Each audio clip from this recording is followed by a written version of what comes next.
Welcome to the Pursuit of Manliness podcast, where we are vigorously equipping men to pursue biblical manliness. Well, men, welcome back to the Pursuit of Manliness podcast. Thank you for joining me on this Out in the Garage Friday episode. We started doing Out in the Garage episodes again probably a month or so ago, and the response has been incredible from you guys. I was just talking to one of the sponsors the other day, and I said, here's what I'm seeing from the podcast. Here's how guys are responding to it. And the Lord is blessing the podcast. The Lord is blessing the ministry. And the ministry, again, starts with a podcast. Well, actually, it started with a blog. We have brought that back at times and made it go away again. But the community, the Pursuit of Manliness closed Facebook group, tribe, the herd, 90 Days of Discipline. We won't have one of those again until January, in case you're asking. The men's retreat, and on and on and on. I mean, every time there's an opportunity for the men of the Pursuit of Manliness to come together, I walk away from that just completely humbled and grateful. And one of the things that I did not expect in the beginning, but man, it has been a tremendous blessing for me, is how much you guys make me grow. And I say that I didn't expect it in the beginning, because in the beginning, what I was just trying to do is put out content so we could have a conversation, or just try to create a community where we're coming together and we're talking about these things, and we're really challenging ourselves to grow as men of God. Well, as this community has grown, and as we've done life together, and as I've been able to meet you guys, and I've referenced the retreat, and you know that the registration's open for that, but I've referenced the retreat because that's the one that sticks out in my mind. The number of times I've been able to meet somebody face to face at the retreat who is like, man, I've listened to this, or like this, or, I'm always nervous when I say, one time you said this, because I'm like, I don't remember what I said. But the fact that I get to meet you guys, the listeners or the subscribers or the engagers of this type of content, I will forever be grateful for that. With that said, you can see the title of this podcast, Enough with the Excuses. You say, why did you say all that to get to this point? Well, I said that because I remember this quote, and it's stuck in my mind. I don't remember where I read it or saw it at. It's just been something that has really marinated in my mind, and it's something that I firmly believe in, and I'm guilty of. And the quote is simply, we judge ourselves based on our intentions. We judge others based on our expectations of them. So if I don't follow through with something, I say, well, I had the best intentions. It's just that A, B, and C got in the way. But if my expectation of you is you will show up Tuesday at 3:00 and then you send me a message and say you can't, suddenly I feel let down and think, well, you just had your priorities out of whack, or you're not somebody that I can count on or depend on. And that's not necessarily the case. However, as Christian men, we should hold fast to what Jesus said, let your yes be yes and your no be no. Like, if we're going to say it, let's do it. Let's be men of our word. Let's be men of commitment. One of the things we do in Tribe, every guy that registers for Tribe gets a covenant. That covenant is modified a little bit as things change and grow, but it's primarily stayed the same. There's, I believe, 10 points to it. And the 10 points are, I will, or we are going to do these things. Some men take that covenant very serious. I've even had guys sign it and send it back to me, or make a copy and send it back to me as a way of saying, you have my word, I will follow through on this. Other men, I guess, see it and say, we'll see about that. I don't take that personal. What I've learned through the years is if people do not follow through in some areas, more than likely they're not following through in lots of other areas. We're just buying into our own excuses. Here's the thing about excuses. They always sound better when we are giving them than when we are hearing them. If you give me your excuse, I'll probably see through it. If I'm giving you my excuse, you'll probably see through it. Even though it seems like a very valid reason and excuse, and let me explain. The reality is, when someone is giving an excuse, you could probably think of a way that this could be solution-based. So what I want to do is I want to give you 5 things that we can approach, 5 ways that we can approach to be done with excuses. Let's stop being men who make excuses.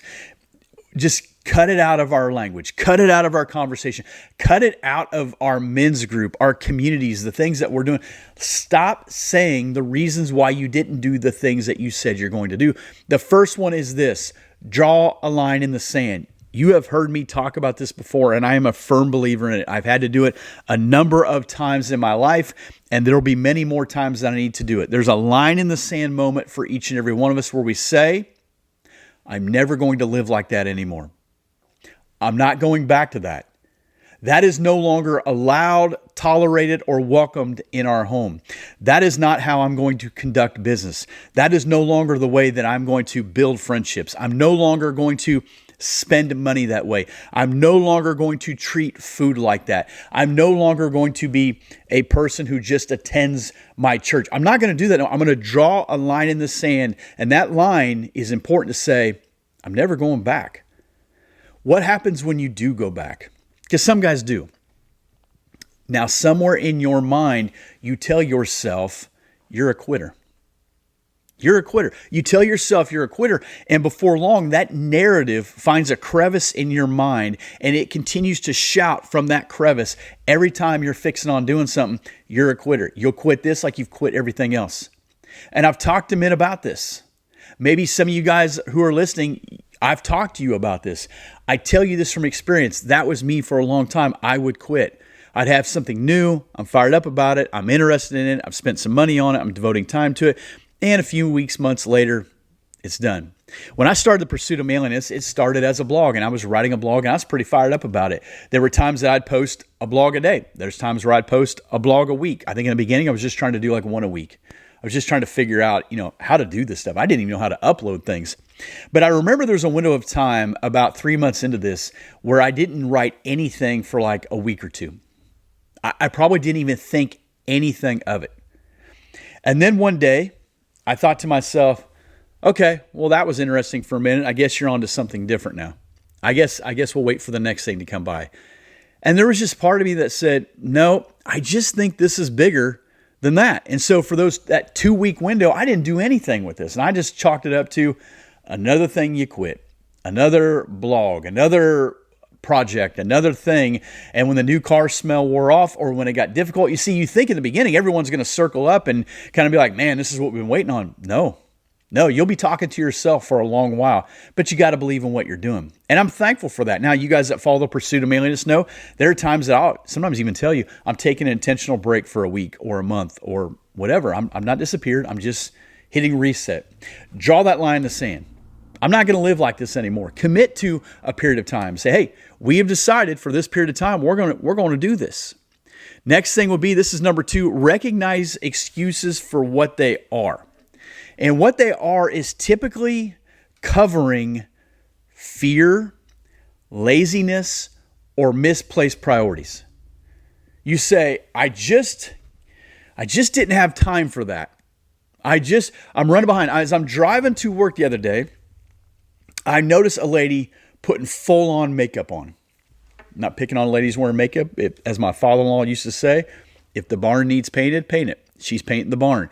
And as she's going down the road, she's full. And I thought to myself, why did you not get up a little bit earlier to do that as opposed to going down the road and putting yourself and others in harm and danger, risk and danger, because you're putting your makeup on, looking in the rearview mirror as you're doing this. And so I started to think to myself, well, what are the reasons that I come up with? The reasons would be I overslept. I don't necessarily believe anymore. People say, well, I didn't hear my alarm. Those alarms are pretty loud and annoying. And if that's the case, then figure out what you need to do. Because if it was important, you would do it. I talked to a guy years ago who'd say, I set 20 alarms. And I said, then set 21 because it ain't working. Figure out what you need to do so that you show up. It's fear, laziness, or misplaced priorities. If it's important to you, you'll figure it out. I've said before, I've never had a Notre Dame football game sneak up on me. Oh, shoot, it's Saturday in the fall. I bet they play at some point today. I usually know. I usually know the time. I usually know the channel. Most of the time it's NBC. And the opponent. I'm pretty aware of it because it is a priority. I've never forgotten that I have 3 children. I've never forgotten that I'm married. I never forget my anniversary. I never forget their birthdays. I never forget the things that are important. Stop making excuses. Make them a priority. Make those things a priority. And I'm going to challenge you a step further in this before we get into the next 3. One would be to, as you recognize excuses for what they are, fear, laziness, and misplaced opportunities, take on a new responsibility. Take on a new responsibility. You say, man, I've been avoiding that for years. My kid's classroom has been asking for someone to help in it for years, and I just delete the email. Start doing it. Start something new and make it a priority and commit to it. Don't neglect other things as you're committing to that priority, but start something new, join in on something, coach your kids' team, be the assistant coach, whatever. Be the assistant men's ministry director, whatever. But practice that idea of making the right things a priority. Because some days never going to show up. There's never going to be the first of the year, Monday, perfect day, sunny weathers, 70 degrees, everything worked out. That's not going to show up. And if it did, the next day when it got harder, you'd probably tap out. Make it a priority and say, that's just what it is now. You draw that line in the sand and say, this is what we do. This is how we're living. And two, recognize your excuses for what they are. And please understand this.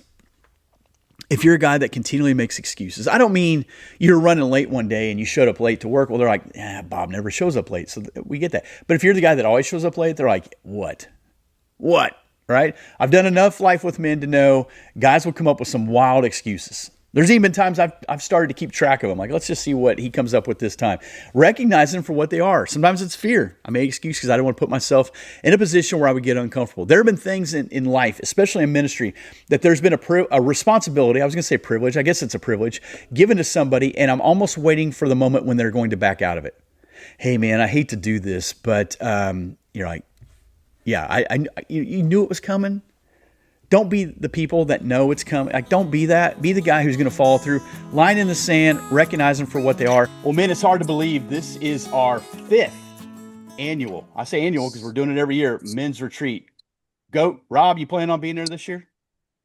100%. We're ready to roll. It's October 3rd and 4th in Indianapolis, hosted by Castleton Christian Church. That's where we're camping out. There's a ton of hotels in the area if you want to stay. We feed you, we worship with you, the whole deal, but we don't house you. So make sure you sign up by Sunday, September 14th. I'm telling you, man, it has proven to be one of the most impactful weekends of the year. We got guys in Tribe. We got guys from the local church. We got guys from the Indianapolis area, but we got guys that have come from all over. We had a guy ride his motorcycle, 5,000 miles one year? I don't know if I recommend that. We've had people outside the U.S. come, but nevertheless, man, just get here. You bring your son, bring someone from the church, bring just yourself. I promise when you leave, if it's just you, you will not leave feeling like it was just you. You will meet some really sound and solid men. And it's just a great weekend. So visit thepursuitofmanliness.com/gear. There you'll find more information about the retreat. Number 3, we're going to get some momentum going. So we're going to stack some wins. Stack some wins. If you, at this point in your life, if you're a grown man, especially a grown man who has left and cleft and you've taken a wife, be a man. Know how to get up in the morning. So maybe your win would be, I'm going to get up without hitting the snooze. That'd be a great win. And when you start to hit it, no, don't let yourself do it. Maybe I had a friend say the other day, I think he puts his phone like in the bathroom, but he can hear it from where he's at. So when the alarm goes off, he gets up quickly so he doesn't disrupt his wife. I don't know what you need to do. Maybe your thing is, I'm cutting out sugar for the week. Or every night this week, I'm going to bed at 10 o'clock and I'm not going to bring my phone with me and I'm not going to sit up and scroll on it. Just stack some wins. You say those don't seem like that significant. No, they don't. But if you stack those smaller wins, you'll realize quickly you can take on some more stuff. And again, if you've considered taking on something that's going to grow you to be a more responsible individual that you can't make excuses about no more, that will be a win. Start stacking some wins. The more wins you get, the more momentum you have. It's like, paying down debt. What's the Dave Ramsey thing? It's like the debt snowball, right? Like you're trying to pay down. So if you're paying an extra 100 on here, once you get that paid off, take that money and then start adding that to another debt. And then you start paying those things down. Stack some wins. You need some things in life to be excited about. There's nothing wrong with feeling good about yourself. Believe me, if you're a guy who's listened to this and you've made it this far, but you're also a man who does make a ton of excuses and you're starting to think, is this me? Is this not me? You don't feel that great about yourself. You don't. And so you're trying to do things that will mask that. Stack some wins. I've told you guys a number of times in the last several months, to me, one of the greatest things I've done outside of surrendering to Jesus and marrying my bride would be changing my diet. I don't have it 100%, but I'll tell you what, when I change my diet and I get down to eating, like I just did in there, ground beef and eggs, what are you drinking? Water. It's good and it's free. So ground beef and eggs. I'm going to eat, for me, it's carnivore or animal based. When I did that, the brain fog lifted, the gut health went away. I didn't even realize I had gut health. I just thought this is what we do. This is part of getting older. My bones didn't ache as bad. I mean, I just had more energy. I just felt better. I couldn't believe what had happened. But after I decided to do it around Thanksgiving, and I thought if I can do it at Thanksgiving and Christmas time, I can do it any time of year. Not necessarily. It's those lull moments that get a little more challenging, but I did it and I'm doing it. And I know that when I'm in that funk, I'm going to go back to it, stack some wins, get some positive momentum in your life, man. And as you get positive momentum in your life, this is maybe not something you're thinking of. I've seen this happen. The people around you will take notice. If you're a father, you need to stack some wins. And I don't walk in the house and go, I ate nothing but protein today. Nobody cares. But what they're going to do is they're going to notice your presence is different. They're going to notice your parenting is different. Your husbandry is different. Your behavior, your attitude, your involvement in the church is different. Like, what is going on with so-and-so? You'll know there is a real difference in your life when other people are noticing the difference in your life. And that happens from stacking wins. You get up tomorrow and the alarm goes off and you get up right away and you say, figured it out. Nope. They say it takes 21 days to create a new habit. I think it takes the rest of your life. I think it takes the rest of your life because you can know the right thing to do and still not do it. Actually, James talks about that being a sin. So stay after it. You're setting your alarm. Maybe you set your alarm for, let's say, 5:30 in the morning, and you've been doing that, but you find that you're still crushed for time, but you're getting up without hitting the alarm. Maybe go 5:15. Maybe go 5 o'clock and go, I need a little more wiggle room here. I'm too crunched. I need to have a little more space. I'm going down the road shaving. We'll stop shaving. That will save yourself some time right there. I hope you're not putting your makeup on. That's a different conversation. Number 4, shift from comfort to conviction. There's a point in our life, and I don't know when it happens. I think once you walk across the graduation stage, somewhere close to there, you should be a man of conviction, not comfort. I love comfort. There's nothing I love more than getting home from church on Sunday and changing my clothes, getting into comfortable clothes. I don't even dress up. But it's something about changing my clothes, get some shorts on, in the winter, maybe some sweats, a sweatshirt, whatever, and I go comfort. But I don't want to live as the sweatpants guy. I don't want to live my life in sweatpants. I'm definitely not living my life in pajama pants. I don't want to live my life as the stretchy pant guy. I want to live my life as a grown man. What do grown men do? Well, grown men understand they can sacrifice comfort for the sake of conviction. I'm going to be a guy who lives with conviction. The reason why I'm going to get up earlier, I'm going to try to make my wife breakfast, or I'm going to make sure I get this prepared the night before, or I'm going to do this with my children, or I'm going to do this at my church, or I'm going to do this with my men's group, is because it's out of conviction. Most of those things that we do out of conviction, nobody is asking us to do them. There's not a checklist that I encounter throughout the day where people are like, well, here's 12 things that we expect of you today. No, but if you live your life with conviction instead of comfort, you're going to choose what is right and what is best. I've said before, living a disciplined life isn't punishment. So you got to reframe your mind and just say, this is what we do now. Maybe that's what you label your alarm with. This is what we do now. Maybe you put it in your car. Maybe you put it right on the remote control of your television. So this is what we do now. Maybe you write at the top of your journal every morning, this is what we do now. Put it on your phone somewhere. This is what we do now. We're not going to scroll aimlessly. We're not going to binge watch a bunch of shows. We're not going to eat food and gorge ourselves. We're not going to become a glutton because we don't feel good about ourselves. We're going to stack wins, and we're going to choose conviction over comfort. Jesus said, whoever wants to be his disciple must deny themselves. That's conviction. Take up their cross. How comfortable do you think a cross is? And follow me. It's much bigger than wearing one around your neck. I'm a fan of wearing one around your neck, but taking up your cross means I'm not choosing my rights. I'm choosing what Jesus wants. I would say, men, we got to develop a burn the ships mentality. That we say, there's nothing but forward progress. I'm going to go forward. I'm not going backwards. I'm not allowing myself to have an escape plan. That's what excuses become. Excuses become your escape plan.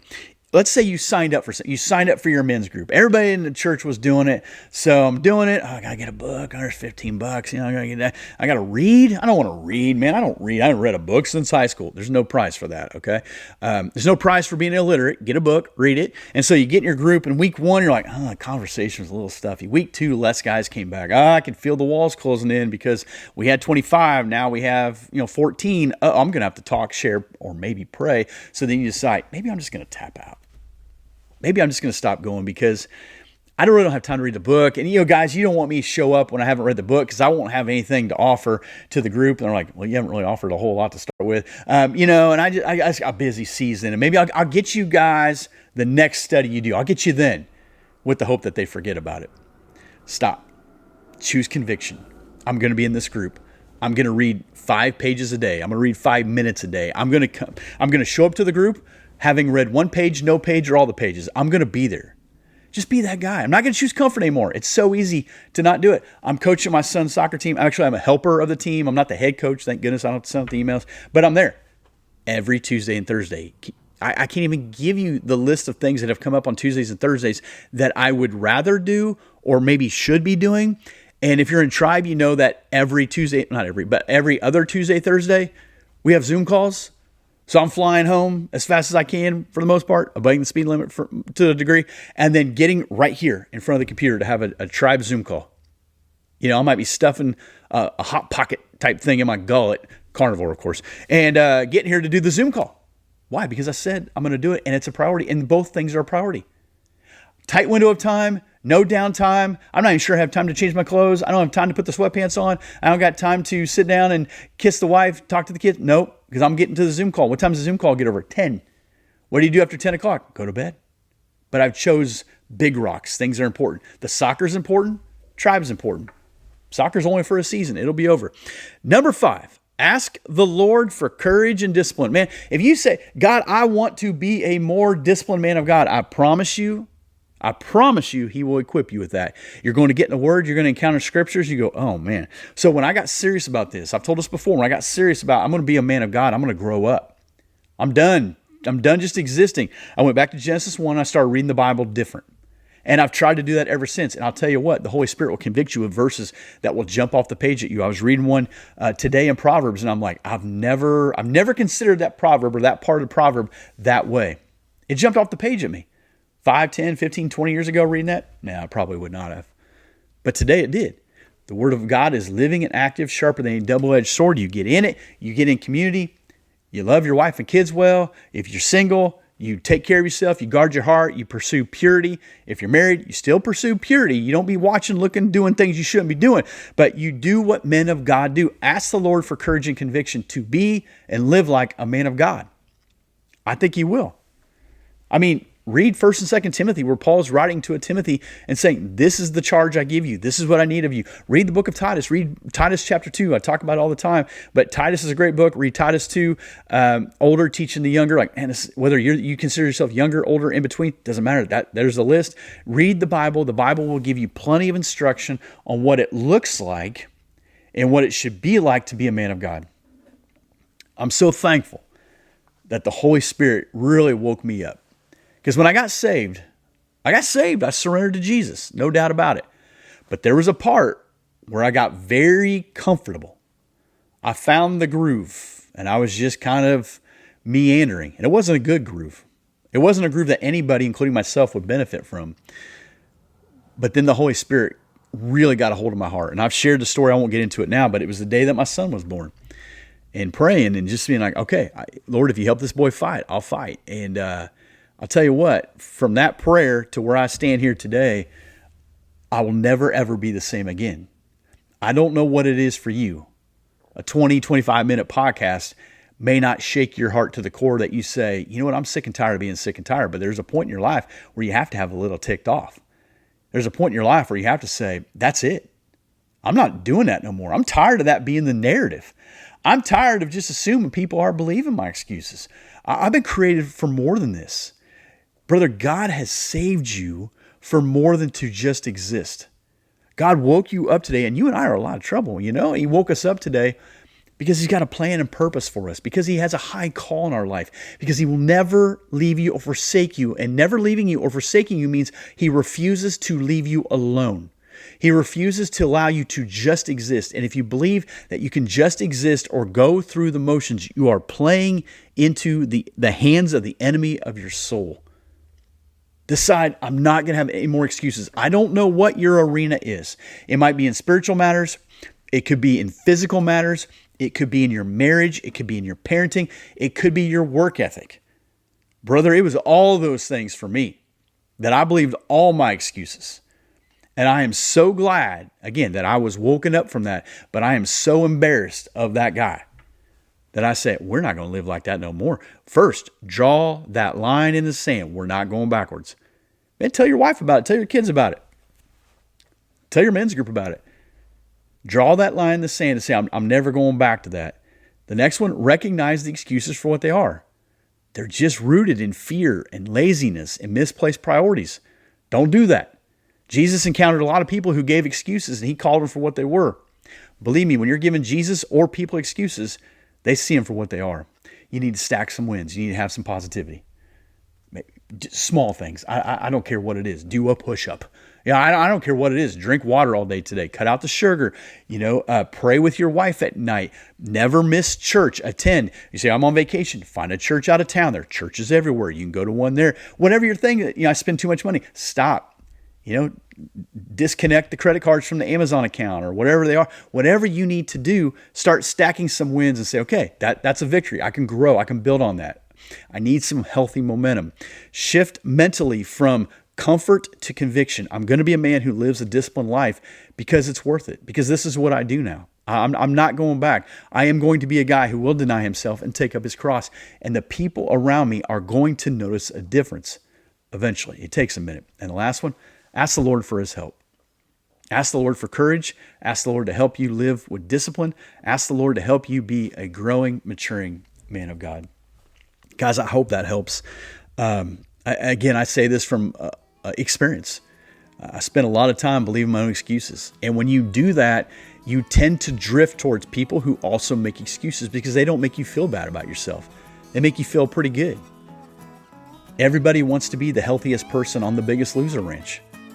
You got, I have a bag of Doritos stuffed under my pillow, but this guy's got 3 cartons of ice cream, hidden in the freezer. Like, let's not do that. Let's not make that the standard. Let's make the standard God's holiness, his righteousness, and understand he knit you together. He created you for a purpose. And it's much more than to just exist. And it has to go beyond making excuses. If you stop making excuses, people will begin to trust you. People will begin to look at you different, and they will respect you. But maybe more importantly, you'll begin to respect yourself. Amen. I appreciate you guys who listen, watch, share the show. Let's keep pursuing biblical manliness. Thank you again for tuning into the Pursuit of Manliness podcast. Please like, comment, and share the show. Also, if you would leave an iTunes review, that would be greatly appreciated. And remember, keep pursuing biblical manliness.